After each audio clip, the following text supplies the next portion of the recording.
સહજાનંદ સ્વામી મહારાજની જય.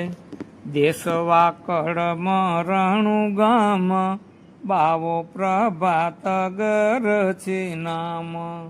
આવ્યા ડભાણે દર્શન માટ, ઘડ્યો સભામાં અંતરે ઘાટ. વાકડ દેશમાં રણુ ગામમાં પ્રભાતગીરી બાવા તુલજા માતાના પૂજારી એને સાંભળ્યું કે સ્વામિનારાયણ છે એ ભગવાન છે, તો હાલો આપણે જોવા જઈ, દર્શને કરી આવી.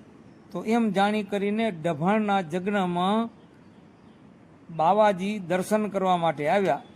સ્વામિનારાયણ ભગવાને તે વખતે ગોદડી ઓઢી હતી. આવ્યા ડભાણે દર્શન માટ, ઘડ્યો સભામાં અંતરે ઘાટ. ઓઢી પ્રભુએ ગોદડી જેય, મને આપે પ્રસાદીની તેય. એવો સંકલ્પ કર્યો છે જ્યાય, પડી ગોદડી ખોડાની માય. એવો જ્યાં સંકલ્પ કર્યો, ભગવાન સ્વામિનારાયણ તો અંતર્જામી છે, બધું જાણે છે કે આ રણુ ગામના માતાના પૂજારી અહીંયા આવ્યા છે, તો એ ગોદડીનો સંકલ્પ કર્યો છે. એટલે ભગવાને ઓઢી હતી ગોદડી, એ પરબારી બાવાના ખોળામાં જઈ કરીને પડી. બાવો આશ્ચર્ય પામી ગયા કે મારા ખોળામાં આવી ગયા સ્વામિનારાયણ છે, સાક્ષાત ભગવાન છે. ભગવાન સિવાય આવો ચમત્કાર કોઈ બતાવી શકે નહીં. મારા મનની વાત આ સ્વામિનારાયણ ભગવાન જાણી ગયા.